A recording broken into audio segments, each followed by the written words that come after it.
चलो देखो यहाँ पे तुम लोग, अच्छा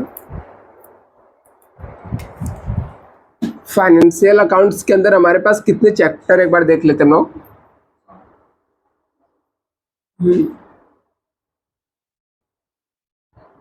एज ए कंपेयर हम लोग देखें तो फाइनेंशियल अकाउंटिंग जो है सेमेस्टर 6 के कंपेयर में सेमेस्टर 5 थोड़ा सा इजी होता है, बट इसके चैप्टर जो है ना सिंपल है, बट वो थोड़ा सा लेंदी है एज ए कंपेयर। ठीक है, वहाँ पे क्या था, वहाँ पे पोस्टिंग के भी मार्क्स मिलते हैं कुछ चैप्टर में, बट यहाँ पर पोस्टिंग वाले मार्क्स नहीं है। यहाँ पे सब जितने भी चैप्टर है सब लॉजिकल है, सिर्फ एक चैप्टर है जहाँ पे थोड़ा बहुत आप पोस्टिंग के मार्क्स ले सकते हो। बाकी यदि हम लोग देखें यहाँ पर तो सबसे पहले आपका एक चैप्टर जो है इन्वेस्टमेंट अकाउंटिंग है, जिसको हम लोग AS13 बोलते हैं, इन्वेस्टमेंट अकाउंटिंग AS13, ये आपको कर लेना है। ठीक है, ये चैप्टर में आपके कंफर्म 20 मार्क का आएगा क्वेश्चन, हर साल 20 मार्क का आता है, मतलब एक क्वेश्चन कंफर्म 20 मार्क का आता है, और इसको छोटा करता है तो 10 मार्क का भी क्वेश्चन आता है, अदरवाइज 20 मार्क्स के क्वेश्चन यहाँ पर आते ही आते हैं इस चैप्टर से। दूसरा इजी चैप्टर है बाय बैक ऑफ शेयर्स।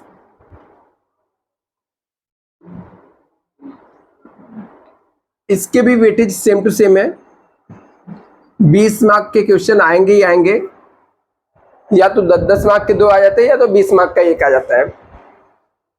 इसके बाद आता है एक हम लोग का इंटरनल रिकंस्ट्रक्शन।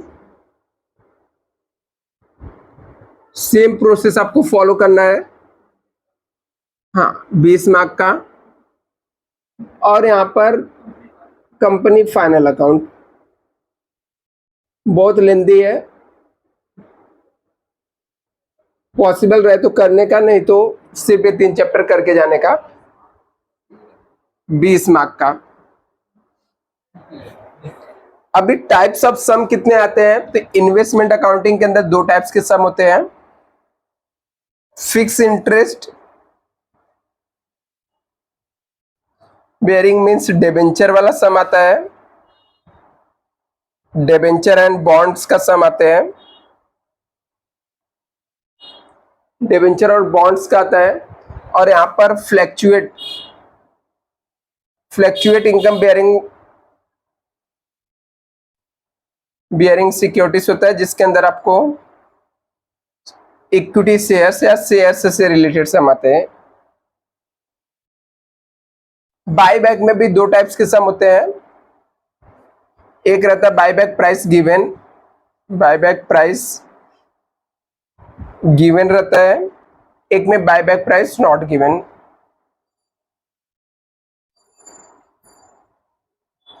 और दूसरा बाइफर्केशन यहाँ पे होता है फुल्ली पेड अप बाईबैक और पार्टली पेड अप। तो रूल तो बोलता है फुल्ली पेड अप शेयर ही बाईबैक होगा, तो यदि आपको पार्टली पेड अप शेयर्स दिया भी रहेगा तो उसको फुल्ली पेड अप करना पड़ता है। ठीक है, इंटरनल रिकंस्ट्रक्शन में एक ही टाइप्स का सम आता है, फाइनल अकाउंट्स में भी एक ही टाइप्स के सम होते हैं, बस इसके अंदर बैलेंस शीट ऐसा अलग अलग चीजें पूछता है।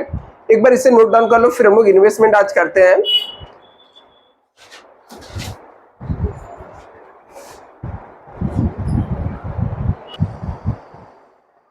चलो हम लोग यहाँ पर इन्वेस्टमेंट अकाउंटिंग कर लेते हैं पहले।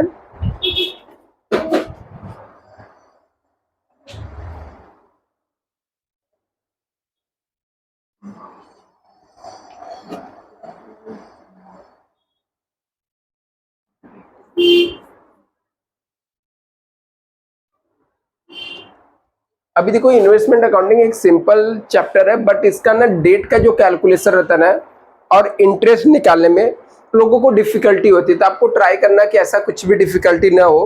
तो इसको पहले आपको ये समझना है कि पोस्टिंग के थ्रू हम लोग कैसे जा सकते हैं, इस चैप्टर में भी पोस्टिंग से कैसे मार्क्स मिल सकता है। मैं आपको जस्ट एक फॉर्मेट बता देता हूँ, उसके बाद हम लोग सम पर आते हैं। यहाँ पर पहले हम लोग इंटरेस्ट वाला मतलब डिवेंचर वाला सम सॉल्व करेंगे।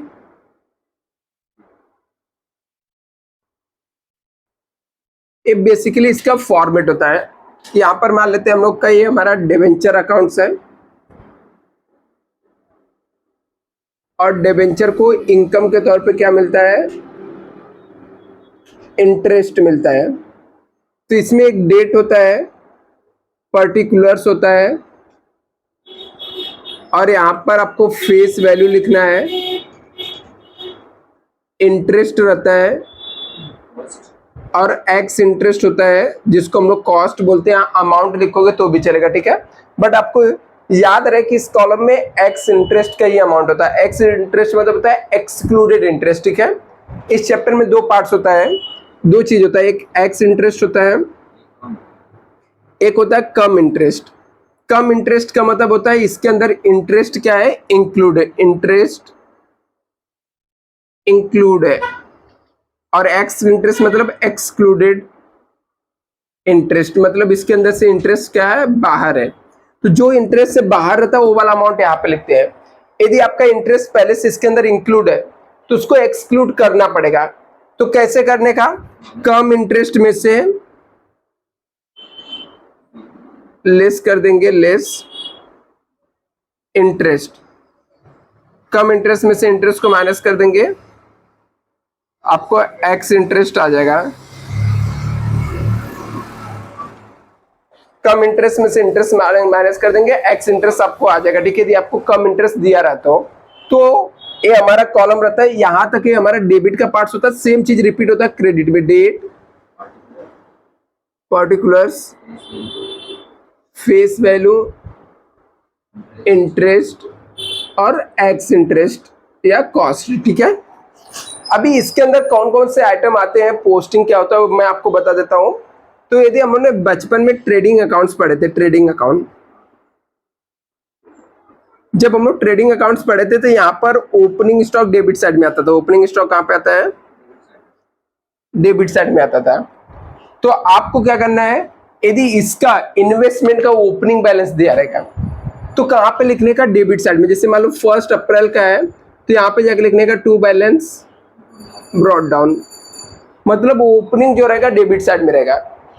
इसके बाद जैसे हम लोग को ट्रेडिंग अकाउंट्स में परचेस डेबिट में आता है ना, ऐसे इन्वेस्टमेंट में जितना भी हम लोग इन्वेस्टमेंट परचेस करेंगे सबके सब डेबिट में ही आएगा, लेकिन परचेस को परचेस नहीं लिखते हम लोग।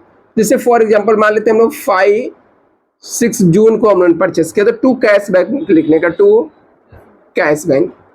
एक बार परचेस करें या 2 बार परचेस करें, चाहे 4 बार परचेस करें, जितने बार भी परचेस करेंगे डेबिट साइड में टू कैश बैंक करके लिख देने का। फेस वैल्यू में फेस वैल्यू का अमाउंट लिखने का, उसका इंटरेस्ट निकाल के इंटरेस्ट में लिखने का, एक्स इंटरेस्ट का अमाउंट एक्स इंटरेस्ट में लिखने का। ऐसे ही ओपनिंग में फेस वैल्यू लिखने का, उसके ऊपर कुछ इंटरेस्ट आउटस्टैंडिंग रहेगा तो इंटरेस्ट लिखने का, अमाउंट को अमाउंट में लिखने का। ये कैसे निकालना वो डेटा मैं आपको बताऊंगा, ठीक है। फेस वैल्यू ऑलरेडी सब में दिया रहता है, अमाउंट ऑलरेडी दिया रहता है, बस कभी कम इंटरेस्ट में दिया रहता है तो उसको एक्स इंटरेस्ट बनाना पड़ता है। इंटरेस्ट हमेशा हम लोग को कैलकुलेट करना रहता है, वो दिया नहीं रहता, कैलकुलेट करना होता है। यदि मान लेते हैं हम लोग को कंपनी इंटरेस्ट देती है, मतलब ये तो हमारा कैलकुलेट हर एक ट्रांजेक्शन में करना पड़ता है, बट कंपनी जो इंटरेस्ट है वो कभी कभी देती है। जैसे साल भर में 2 बार देती है, साल भर में 4 बार देती है, साल भर में 1 बार देती है, ठीक है। वो डिपेंड करता है। जैसे पिछली बार जो सम दिया था एग्जाम में आप लोग को, उसमें साल भर में 4 बार इंटरेस्ट दिया था कंपनी ने, ऐसा समथिंग था, ठीक है। तो यदि इंटरेस्ट आपको साल भर में कई बार मिलता है तो जितनी जब जब कंपनी इंटरेस्ट देगी तो जो पर्सन इन्वेस्टमेंट किया रहता है उसके लिए क्या होता है, इनकम होता है। तो कहां पे लिखता है, क्रेडिट साइड में। जैसे फॉर एग्जांपल 30 जून को हम लोग को इंटरेस्ट मिल रहा है तो क्रेडिट साइड में बाई कैश बैंक लिखेंगे, क्योंकि हमारा इनकम जो रहता है वो क्रेडिट साइड में आता है। और जब कंपनी इंटरेस्ट देगी ना तो सिर्फ और सिर्फ इंटरेस्ट वाले कॉलम में अमाउंट आएगा और किसी में नहीं आएगा। यदि हम लोगों ने मान लो सोल्ड किया, 1 अगस्त को सोल्ड कर दिया, सोल्ड किया तो क्रेडिट साइड में, जैसे ट्रेडिंग अकाउंट में सेल्स क्रेडिट साइड में आता था ना, ऐसे यहां पर सेल किया तो क्रेडिट साइड में आएगा बाई कैश और बैंक के नाम से। फेस वैल्यू में फेस वैल्यू, इंटरेस्ट में इंटरेस्ट, अमाउंट में अमाउंट। चाहे 1 बार सोल्ड करूं चाहे 10 बार सोल्ड करूं, जितनी बार भी सोल्ड करूंगा वो कहां पे आएगा, क्रेडिट साइड में आएगा। सोल्ड करते समय हम लोग को प्रॉफिट हो सकता है या लॉस हो सकता है। जैसे ट्रेडिंग अकाउंट्स में प्रॉफिट, ग्रॉस प्रॉफिट जो रहता था डेबिट साइड में आता था ना, और लॉस होता था तो क्रेडिट साइड में आता था, ग्रॉस लॉस। ऐसे यदि सोल्ड करके प्रॉफिट हुआ तो प्रॉफिट हुआ तो डेबिट साइड में लिखने का, टू प्रॉफिट एंड लॉस। ये क्या रहेगा, प्रॉफिट के लिए। यदि सोल्ड करके लॉस हो रहा है, by profit and loss bracket में लॉस, तो यहां पर आ जाएगा, ठीक है, अमाउंट के कॉलम में सिर्फ आएगा प्रॉफिट एंड लॉस का। और मान लो वापस सेल करने के बाद वापस से मान लेते 31 दिसंबर को हम लोग को इंटरेस्ट मिल रहा है, तो वापस से बाई बाई कैश बैंक लिखेंगे, इंटरेस्ट यदि कंपनी ने दिया, फिर इसका क्लोजिंग कर देंगे, टोटल मारेंगे, और भी जितने भी सेल्स के ट्रांजेक्शन रहेंगे याद रखना क्रेडिट साइड में बाई कैश बैंक लिखना है, जितना भी परचेस रहेगा डेबिट में कैश बैंक लिखना है। जो भी रहेगा यहाँ पर टोटल मार के हम लोग लिखेंगे, माइनस करके जो बैलेंस रहेगा यहाँ पर लिख देंगे, यहाँ पर लिखेंगे बाई बैलेंस कैरी डाउन 31 दिसंबर को। इंटरेस्ट वाले कॉलम का भी टोटल मार के यहाँ पर हम लोग इसको ट्रांसफर कर देते हैं टू प्रॉफिट एंड लॉस में। 31 ये भी 31 जून का रहेगा, सॉरी मार्च को, और ये भी 31 मार्च का क्लोजिंग रहता है हमारा। इसे एक बार नोट डाउन करो, फिर हम लोग सम निकाल के एक सॉल्व करते, ज़्यादा अच्छे से समझेगा। एक फॉर्मेट है, जस्ट इस तरीके से फॉर्मेट हम लोग फॉलो करेंगे।